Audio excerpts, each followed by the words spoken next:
Well, hello, ladies and gentlemen. Welcome to this week's episode of The Formula, where we break down and explore the elements of achievement in world-class performers. I'm your host, Trevor Carlson.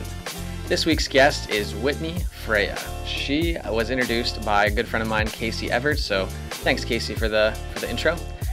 Whitney is quite an exceptional woman. She has done a lot of work in the creative space, whether that's been opening a wine bar, teaching online courses about painting.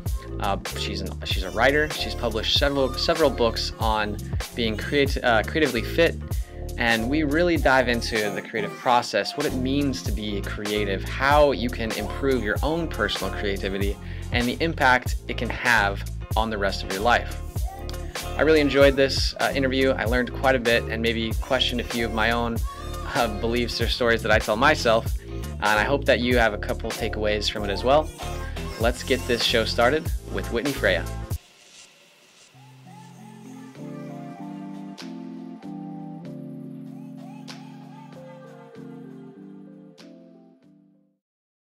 Whitney, if you had to give one piece of advice to anyone who is looking to start writing a book today, what would that piece of advice be?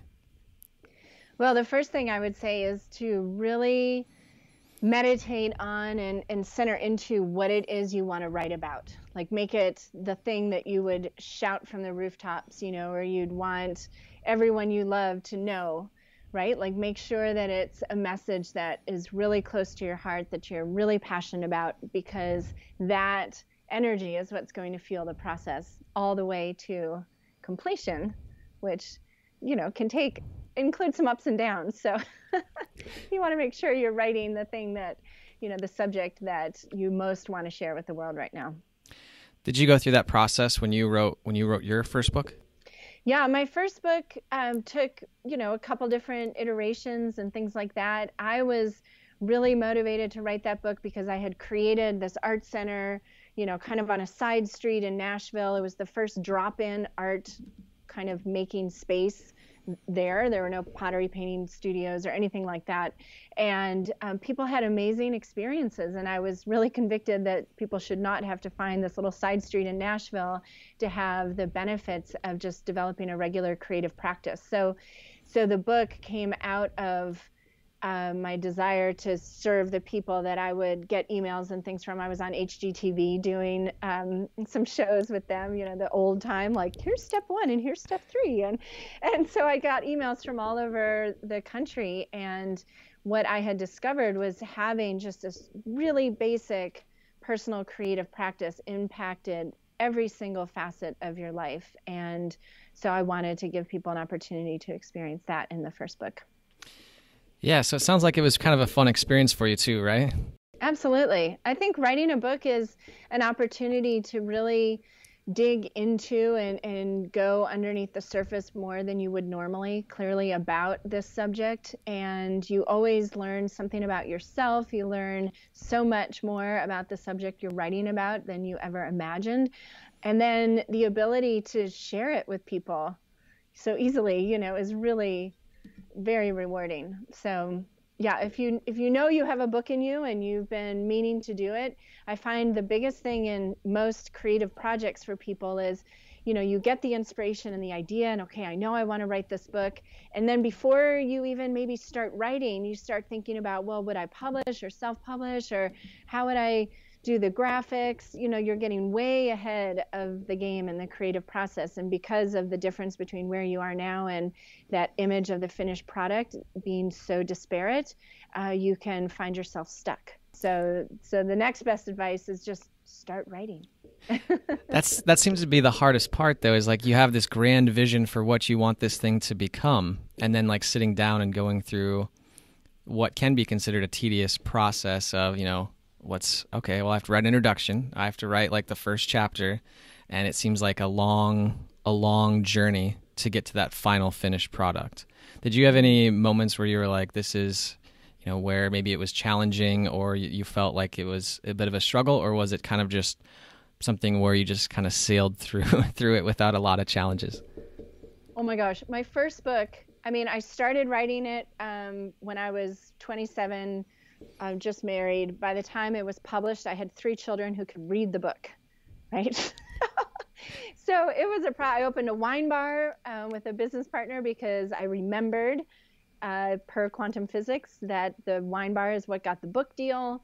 Like the book was all over the place, and it was the one thing I knew for sure was supposed to come into being.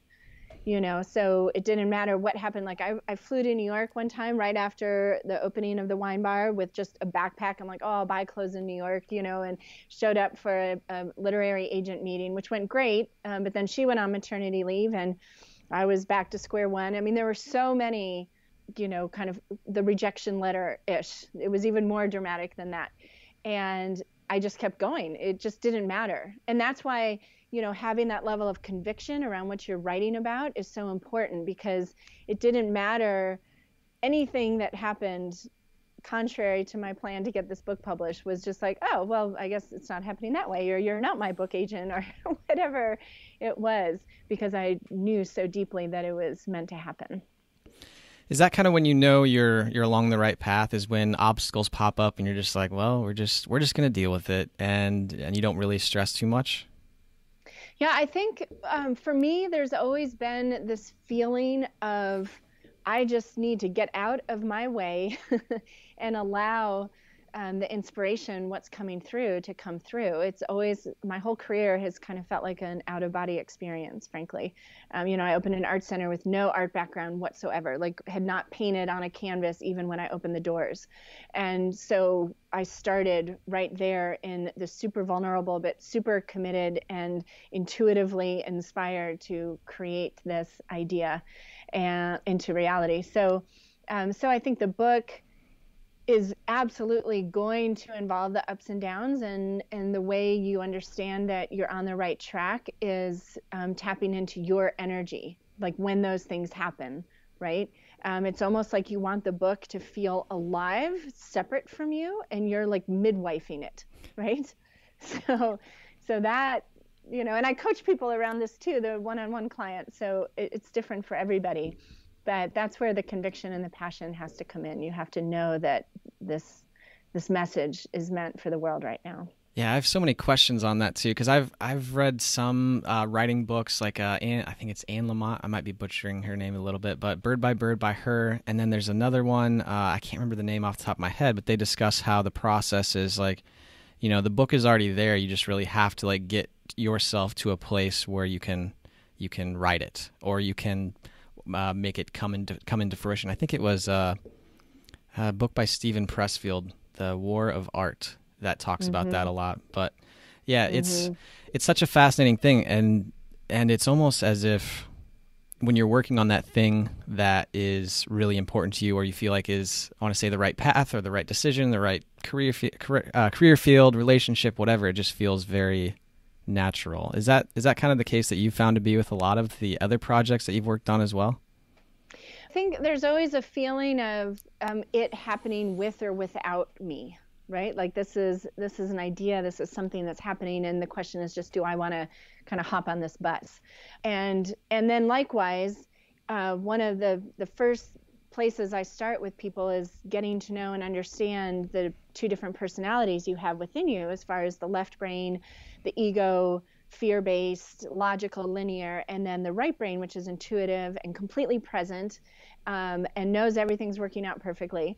And so the trick is to allow your kind of what I like to call the enlightened left brain to keep you on track and understand that, to write, like you have to sit down and do it and things like that.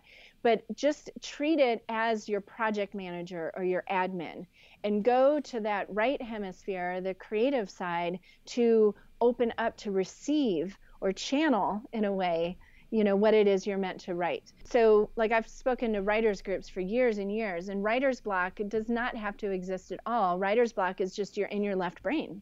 You just have to get out of your left brain and into your right, and then you'll be open. So I used to live in Nashville, where I opened the art center in '96, and I worked with songwriters, and songwriters were passionate about writing songs, and then they'd have a level of success, and then it became work, and they had to produce, right? So that engages the left brain. So when they would go to paint, which they had usually never done, right? and had nothing to do with their career. They would just start painting, and within 5 or 10 minutes, the words were just flowing out of them. So it's just a matter of understanding the hemispheres, the personalities. I mean, the brain is infinitely intricate, and you can really use the left-right brain model to help you understand, like, okay, I'm sitting here and I can't write anything. Well, don't beat yourself up and tell yourself that you suck and you're never going to publish your book. You're simply in your left brain, right? You just balanced a checkbook, or you got in an argument with someone, or, so just get in your right brain. And that can be deep breaths. That can be, a quick scribble. That can be looking through a magazine and tearing out pictures. It can be meditating, sitting under a tree. Like, there are all different ways to do it. But understand what's really going on instead of reacting and then criticizing yourself, which is kind of normal.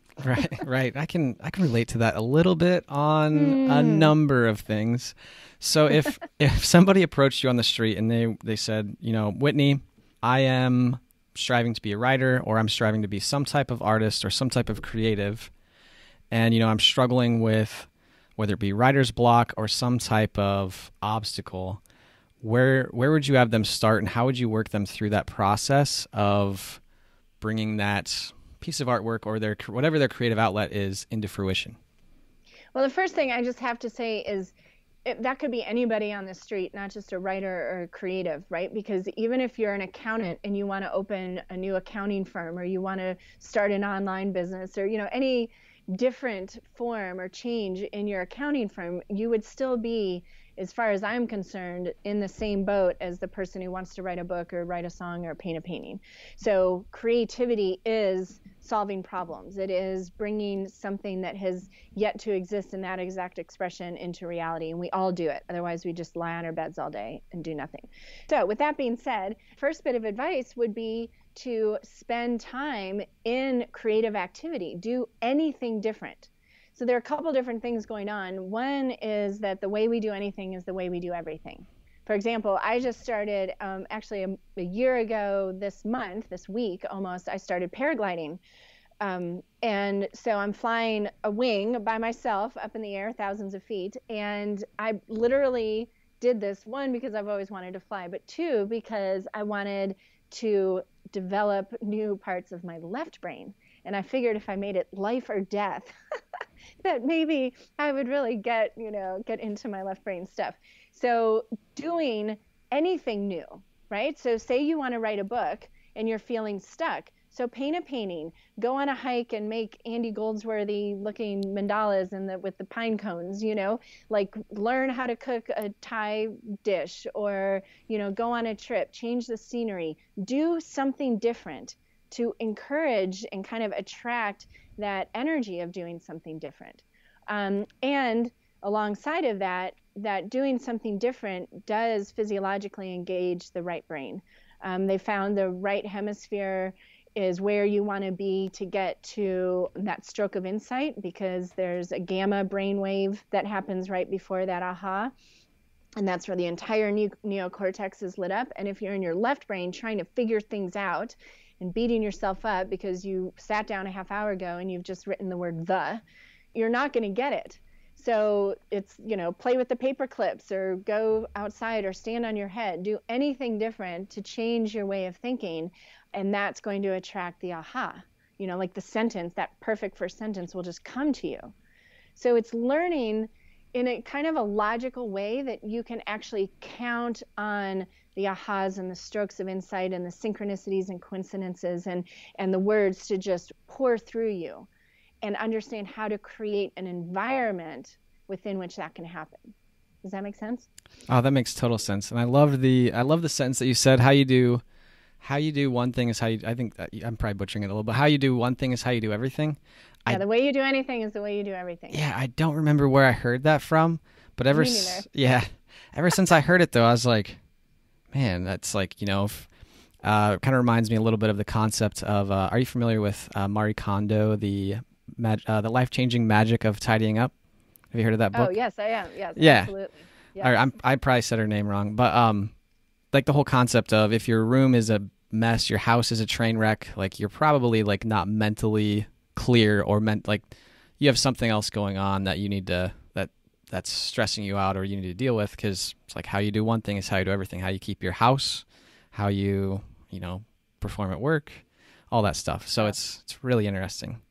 Absolutely. I mean, then you get into a realm that I love to guide people into, where you learn how everything is symbolic. So I remember when my iPhone was full, the memory was full, the computer was full, like everything was full. There was no memory. And I'm like, gee, do you think I'm a little tapped out, right? Like that was all symbolic. And I knew when I got more memory that I would, open up and be clearer. Everything, the way the weather, like when you look outside and whatever you connect to outside, like there's symbolism there. There's a message for you. And so again, when you get off the linear logical track, which the linear logical track is like so necessary and valuable, nothing that I've ever created would ever reach anybody else if it wasn't for the left brain. So I'm in no way, shape, or form putting that down. It's that its job is not to write your book. Its job is not to open your business. And its job is not to, create this positive, nurturing atmosphere where you can receive the highest wisdom in that moment. Your left brain is there solely as the inner admin to keep you safe and protected physically, not emotionally, although it tries to do that a lot, and keep you on the right side of the road and clicking the right URLs and time and stuff like that. It's not there to channel your best-selling book or open your new business. So don't expect it to. And when we keep asking it to, when we keep wanting the illogical to be logical, it stresses us out. And it's not good for your brain. No, it probably isn't good for your physical or mental health when you're stressed like that. So it's just understanding your resources, what's available to you, and how to go to the resource that you need for what you want. Right. And that gets super fun. Now, I was going to ask a different question, but after you said that, I'm kind of curious, like you said it was super fun to do that. How, like when you say that, how are you going to your resources and checking them out, I guess? I don't really know how to rephrase that question in a good way, but you said that, I'm like, oh, this is interesting. Let's talk more about that. So Well, so I can't tell you, for example, how many times there was like, oh, I've got to write the chapter, or I've got to write this lesson, or I've got to create a video for this program, but the sun's out and I really need to go hiking, and so I go and do the hike, and in the process of the hike, I remember one time I found a hummingbird nest and I took a video of that, and then I started this. So I did the video on the hike that I needed to do. The insight that I needed came in there. So imagine, just like the weather outside your house, imagine like your perfect day, like spring day or summer day or whatever. And imagine, the sun is shining and the sky is clear, or maybe you want a thunderstorm or a good snowstorm, whatever that is. The landscape, the weather, the temperature, all of that is what you are attracted to, what you're kind of bathing yourself in. So what we want to do when we've got a creative project that's wanting to come through is we're wanting to create that same kind of conducive landscape. I mean, if you want to go sit on the beach, you wouldn't order up thunderstorms, right? You'd order up a nice sunny day and a beach. So it's the same thing with anything you're wanting to create, creating that internal landscape, creating a landscape around you, like from tidying up to, the more senses you engage, the more present you become. And when you're present, you're in your right brain. So lighting a candle, or incense, and turning on some music, and, getting in your comfy clothes, like all of those things bring you present. You can look around your room and just ask for something to spark, or I'll pull a card from an oracle deck, to ask for kind of the catalyst to start my mind going. So instead of putting all the pressure on myself and I've got to figure this out and make it work, it turns into this like treasure hunt, and you're like creating this, this spell around you to bring in what it is you're wanting to bring in. And that's what gets super fun, because it takes all the pressure off and it gives you permission to get yourself in your happy place, because that's where you're going to create the best. Craving going outside, go outside, take the laptop outside, like, follow the urges. Yeah, that's why they're portable, so you can go places and work with them. Exactly. Do you find that you are more productive, you get more done when you do take that time to, go on the hike or or get yourself to a place where you are more present or more aware? Absolutely. One of my favorite chapters in my new book, Rise Above, is on spaciousness. So each chapter is a different energy or feeling. And so spaciousness is all about how to become a time bender and how time is super creative. So you can plug into the linear time, and you can wake up in the morning and start answering emails, and okay, at 9 I have to do this, and 11 I have to do this. Or you can wake up and create kind of a creative landscape, like take 5 minutes to meditate or bubble bath or just light a candle and have your coffee in silence or whatever it is, start the day with an expansive, like a feeling you would want to experience more of during the day instead of starting with taking care of business. And then where you have a pocket, even if it's an hour, it's like, okay, how can I expand this time? How can I look at it from different angles and what I can do? Can I do this brainstorming out under a tree? Or can I do it in the bathtub? Or, what are all the ways? Can I do it with crayons in my journal? Or do I dictate it? Like, just follow what comes to mind. And what you find is you develop this relationship with that right hemisphere intuitive voice.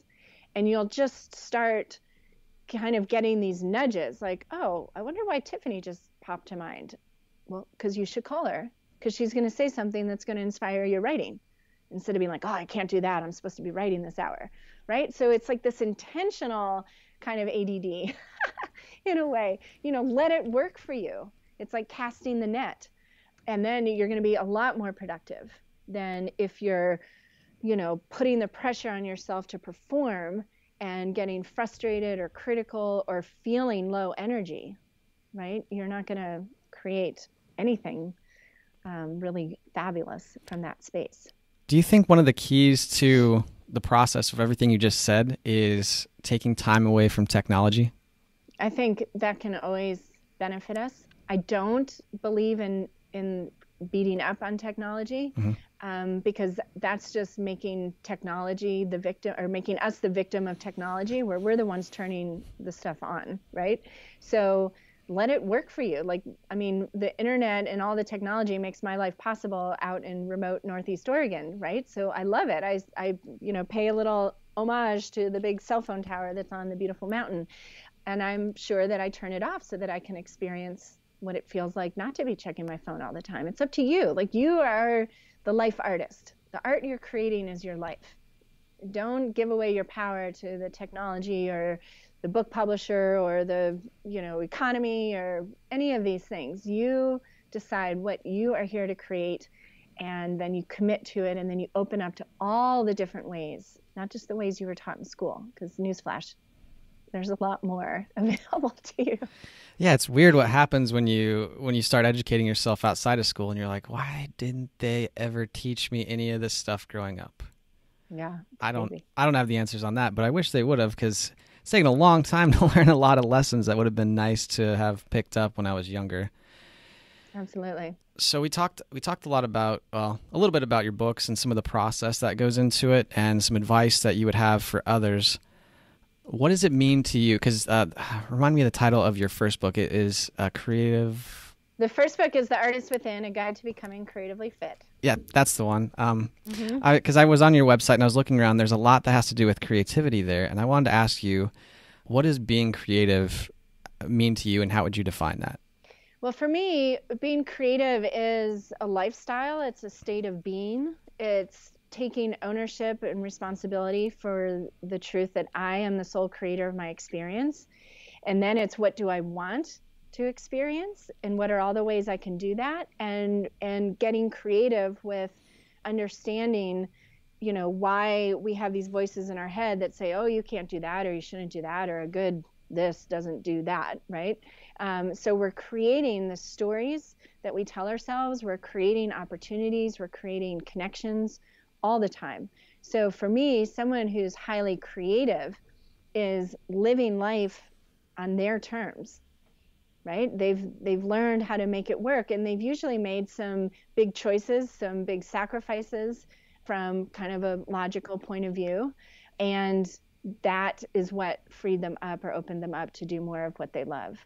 So creativity to me is what we're here to remember, that life is all about. And that's why it's been hidden, like put on the pedestal and stuffed into art rooms or Martha Stewart magazines, and kind of made it this, only if you inherited that creative gene, or only the creatives have access to that, when what makes us human is creativity. And all we do in our lives every day is create. And the stories we tell ourselves, the way we react to things, we're completely creating our reality. So what gets me fired up is like waking people up to like, oh yeah, I tell myself that all the time. My brain doesn't work that way. I can't function, without structure, or I can't do this or I can't do that, when what they want to do is right on the other side of that. It's like I was a wannabe artist my whole life growing up. I had all these reasons why I couldn't paint or draw. That started with an art teacher, of course, told me. And then what happened was that wannabe-ness, that energy of wanting to paint, became my whole life's work, right? Because there was a level of energy around that. I wanted to do it so badly, but was so convinced that I couldn't. And then a series of events led to what if, right? And so that is kind of all the little back doors that we get to go through to reclaim our creativity and understand that there's just so much more available to us when we do that, right? So when I see someone happy, living a life that inspires them, I know they've got their creative spirit engaged and are learning how to follow the zigzags rather than the lanes and the columns. It's weird when you take the time to actually, like, how do you say it? Like, you just take the time to, whether it's draw or write or whatever your outlet is. Because I told myself for the longest time, like, I'm not very good at drawing. And I went to this event where it's like, have a drink and draw a picture, drink and draw.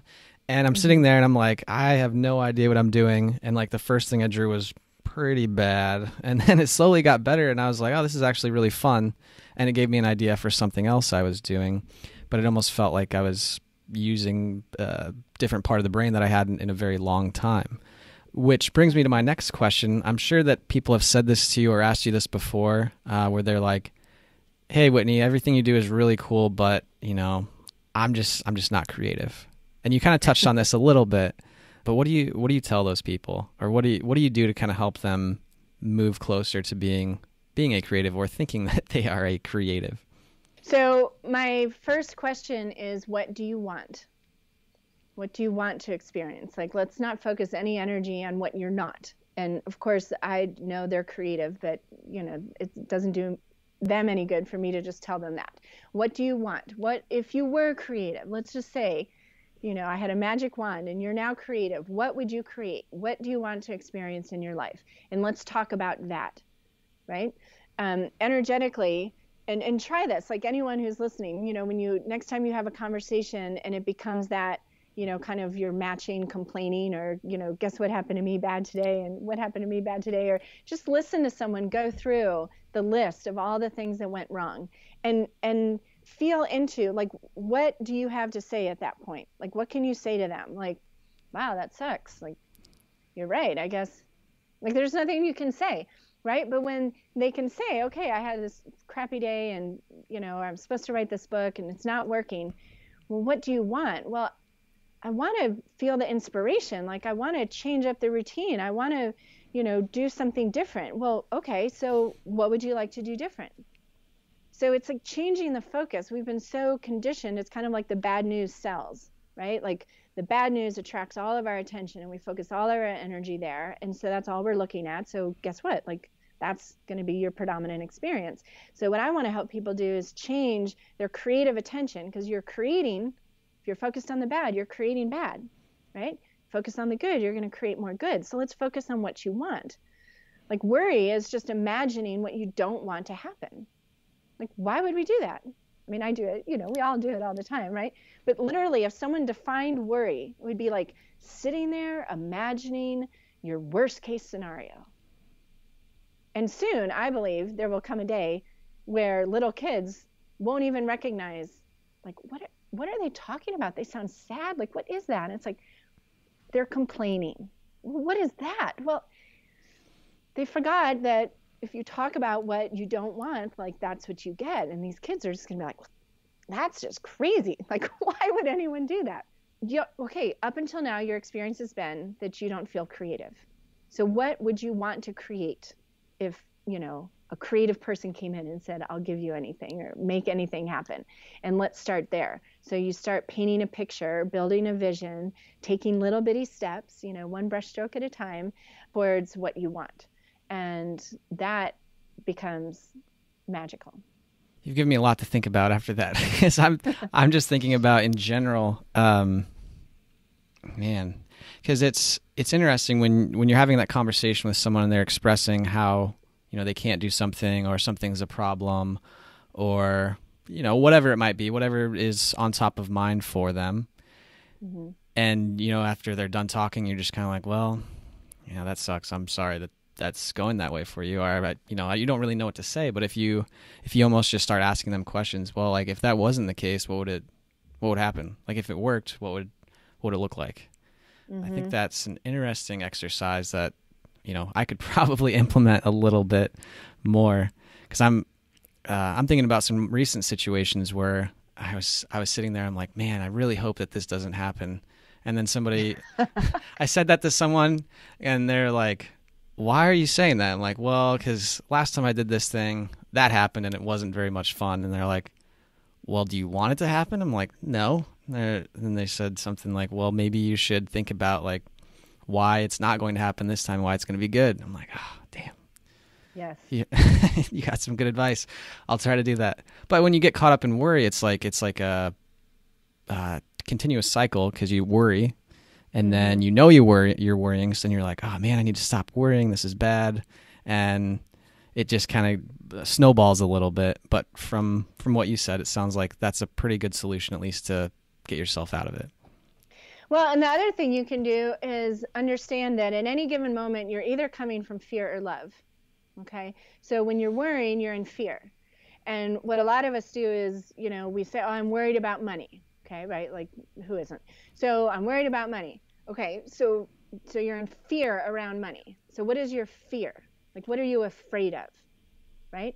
And I did this way back, when I had the art center, and things were always so just miraculously coming together to pay bills and stuff like that. And so I had to ask myself, like, what are you really afraid of? What are you really stressed about? Because I was really stressed out. And I'm like, okay, so ending up in the gutter, I'm like, okay, I guess that would never happen. Like, I won't end up in a gutter. And so then it freed me up to be like, okay, so this is uncomfortable. Like, I don't like this feeling. What are all the ways I can, get more money right now? What do I need to do? Get on the phone, things like that. So really going underneath it. Like, I'm afraid to do videos, or I'm afraid to do interviews. Okay, what are you afraid of? Like, we don't normally even go any further than just, I'm afraid, or I don't want to do it, or I'm worried about it. Well, what are you worried about? Well, that I'll get killed, or there's nothing really to worry about once you go just that one step deeper, right? So it's just understanding that, again, you are the sole creator of your experience. So that's why your friend reacted like that. Like when you said, I hope it doesn't happen. It's like, well, or I love, like, we'll see how it goes. And then I'll see if it's something. I'm like, okay, it doesn't do anything. You are the one. How do you want it to go? And that's what I was talking about, right back to the whole passion and conviction about what you want to write about, or the business you want to start, or whatever it is you're wanting to create into the world. Like, it's not going to go as planned. It's not, right? So that's why when things don't go correctly, that energy, that momentum, that's just like, I know this is meant to happen, that will drive you to be like, okay, when one door closes, another one opens, like all these things that we've heard forever. But you'll put it into practice because you'll understand you're dramatically, passionately committed to seeing this come into being. And then you're willing to take the other steps. Because I guarantee you, it's not going to go the way you planned, which in the end will be a good thing. But as you said, we'll see how it goes. I'm like, oh man. I saw you cringe. the next day. I'm pretty sure a few people have heard me say that over the last couple of weeks, where I'm in a new situation and they're like, yeah, how's it going? I'm like, I'm pretty excited about it, but we'll see how it goes. And they're like, what do you mean? I'm like, I don't know what's going to happen. I'm just excited about it. But I'm like, maybe I could think about that a different way. Yeah. Well, it's called setting an intention in that point. What do you want to happen? And this is why I teach painting, right? Because like the aha you just had, it's big. It can be like, Whitney, are you kidding me? Like I say that all the time. And I have to go through and, weed out all the words, it's worse than cleaning out your closet, like all the words and phrases that I say that aren't supporting me. So you could do that. It's tricky, I think. And you can go to the canvas. Like when I bring people to the canvas, in that situation, you understand there, okay, let's see how it goes. Well, the canvas and the paints and the brush aren't going to do anything by themselves. So what do you want to happen? And then when things don't go as planned at the canvas, just like they don't go as planned in real life, then we'll see how Trevor reacts to that. Does he get critical? Does his inner perfectionist come out? Does he want to just walk away? And so we have lots of unfinished canvases, quote unquote, around the house, right? So people have a lot of unfinished projects. Let's finish something. Let's finish a painting and see what it feels like to finish something. I finished it. Now I'm going to finish this, this, and this. So we start at the canvas because it's this, safe arena that has nothing to do with what anybody's trying to do professionally. And it's a mirror because the way you do anything is the way you do everything. So I can change the way you talk to yourself while you're painting. And then that ripples out, right? And that's a perfect example of like what I was talking about, the kind of the right brain or the left brain approach. Like, let's make it fun. Like, let's learn how to paint, play with color, get your inner kid on, get some paint on your clothes. And in the process, learn and observe, wow, this is where I self-sabotage myself. This is where I lose interest. This is where I put it aside. This is where I start telling myself I'm not good enough. This is where my inner self, like I'm a fraud comes out. And so we work through that at the canvas. And because we're creating those same new neural pathways that will still get triggered when you start saying that in the art that is your life.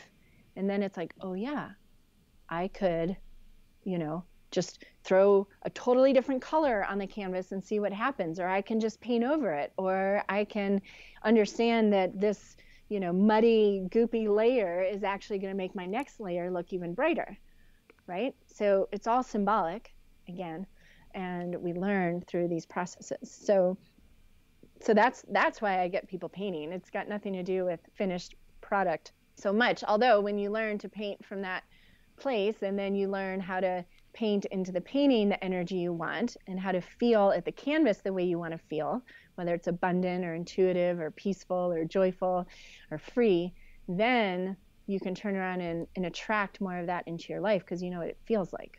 It's basic kind of law of attraction.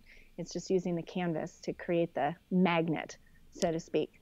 And you're almost taking people out of whatever the thing is that they think that they're struggling with, you take them out of it and put them in almost like a neutral scenario where they can, for lack of a better term, paint a different picture.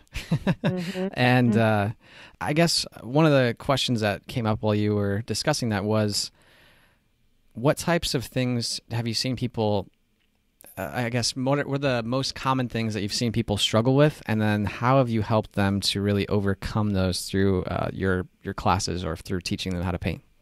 Well, the biggest things are the inner critic is huge.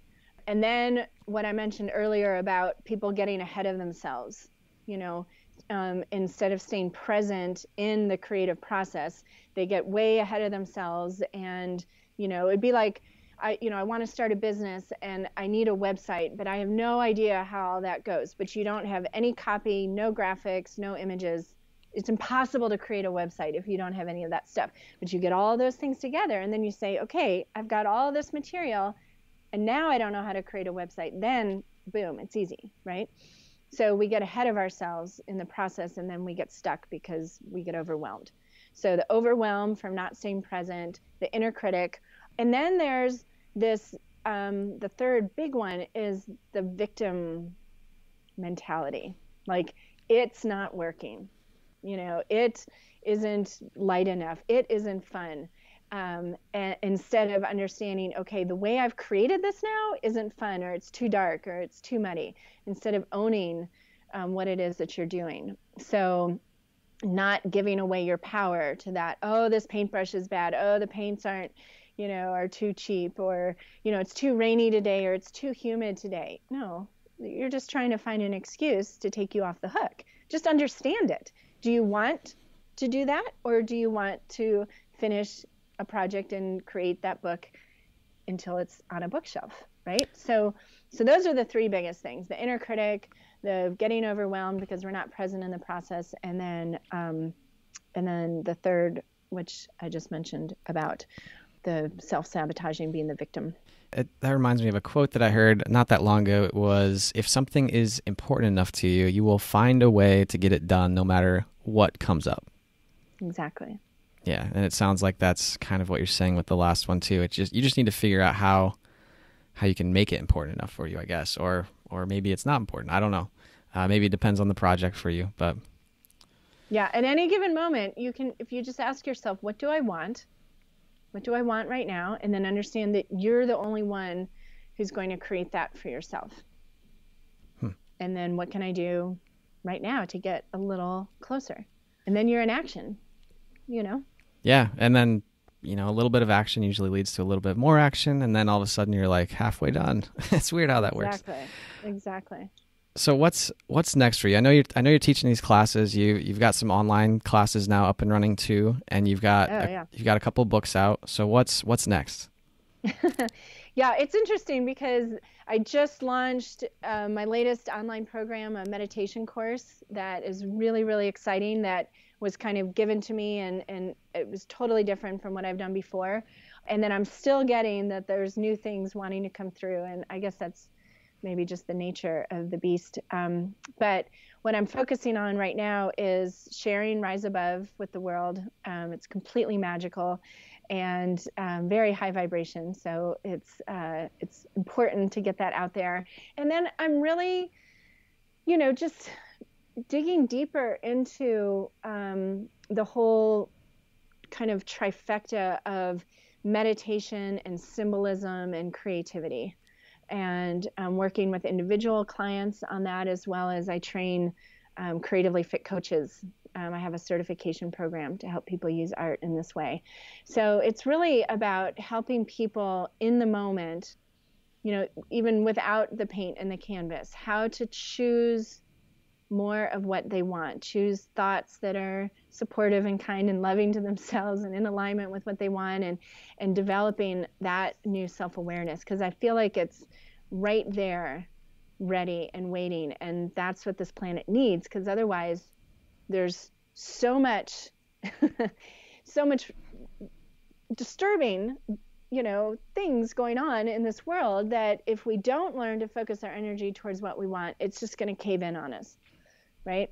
So we clearly have to do things differently. We're being called to a whole new level of creating life in this world right now, and in this Western world, and in America right now. And it's going to take letting go of the way things have been up until now, and stop making excuses and giving away our power, and say, what do I want, and how can I be that change? I mean, it's Gandhi's just giggling, rolling around in his grave wherever he is, because we're getting it big time. So that's what really motivates me, is, just helping each one of us save our own little piece of the world. I think that's a really good message or lesson, is just how can you focus more of your energy on the things that you can change and control, and hopefully in a positive light. But yeah, it just seems like it is very easy to get pulled into a lot of stuff that you don't have control over right now, or things that maybe aren't the best use of your attention or time. But that kind of brings us to the last part of our show, which is I usually just ask guests a few regular questions just to kind of get an idea of what goes into their day or their experiences that have helped to create who they are now. First question is, what is your daily routine, or what activities do you try to do on a daily basis that you feel like give you an edge, or maybe make you more creative or productive? Well, so I've got a new kind of term for myself, which is a joy junkie. And I feel like I can't go more than a couple hours without a hit of some little piece of joy. And so that can be, like I mentioned, sitting outside under a tree, or going for a hike, or painting, or meditating, or doing yoga, or calling an old friend, or, any of those things. And it can't even be cleaning up the house or organizing that drawer. You can make anything a joyful experience when you understand that you're doing it because you're choosing to, and create it so that it's supportive, right? Weeding the garden becomes like grounding, or connecting with Mother Earth or something like that. So challenge yourself to look at things from a place of, I get to do this. I'm choosing to do this, right? So I don't have a routine at all. It doesn't work. I teach, that we live on this round planet, and with seasons and night and day, it's cyclical. Everything's cyclical. And so I embrace the cycles, which means I don't beat myself up when I don't do something every day or whatever. But the routine, if I had to say there's a routine, it's when I wake up in the morning, I'm really protective of that first 30 minutes, hour, 2 hours, and really making sure that I'm filling myself up. And usually it's reading in front of the wood fire in the wintertime, or doing a painting, or, meditating for 20 minutes or something like that. But I imagine that the way I start the day is going to spill over into everything else I do. So I start the day as much as possible. Of course, there are exceptions, and I don't beat myself up about that, but, starting the day nicely. And then another routine that's helped me a ton, that cycles in and out, is just, kind of taking that eagle's eye view of the day, and like, what are the 3 things that I'm absolutely getting done today, and focusing on that, and celebrating when I get those things done, and not allowing the bombardment of the bajillions of things that are trying to get on that list to disrupt me. So those are my biggest ones. Sounds like, well, you have a lot in common with quite a few other guests. It seems like that the most important time of the day is like the first hour or so that you wake up, because it allows you to really set the pace or the tone for the rest of the day.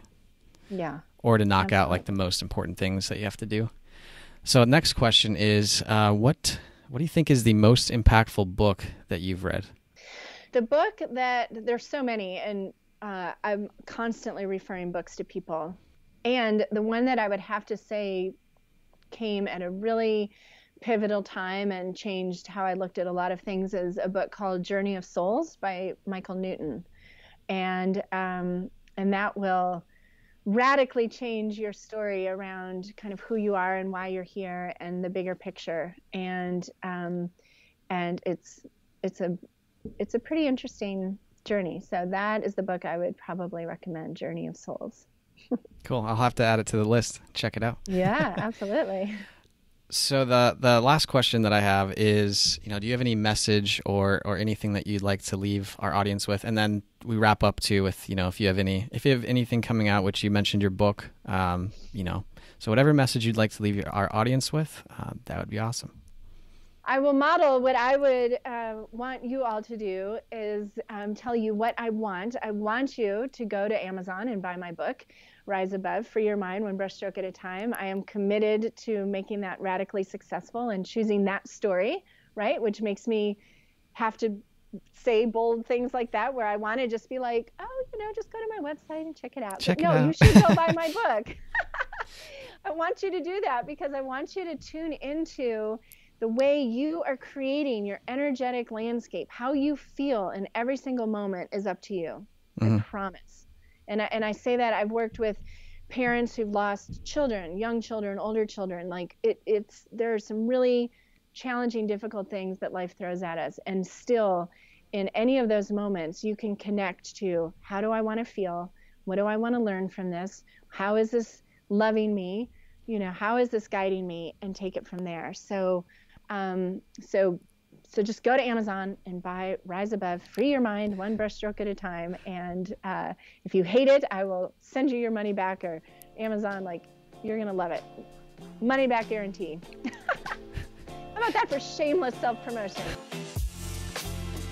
Well, ladies and gentlemen, that is a wrap for this week's show. Thank you for tuning into this episode. If you would like to follow up or check out any of the stuff that Whitney has worked on, go ahead and head over to whitneyfreya.com. You can find that link down in the show notes. Also, I know she's mentioned at the end of the episode her latest book. If you want to head over to amazon.com and search for Whitney Freya, you should be able to find it pretty easily. Otherwise, we've included it down in the show notes. Now, on a separate note, if you think you would enjoy taking one of our new free e-courses on really how to optimize your week, or I think we called it how to conquer your week, go ahead and head over to helixacademy.co and sign up. Otherwise, that is also included down in the show notes, just like anything else that we talked about today. I know I'm mentioning the show notes a lot, but there's just a lot of good stuff down there, so go ahead and check it out. My name is Trevor Carlson. Thank you for tuning in, and I look forward to you stopping by next time.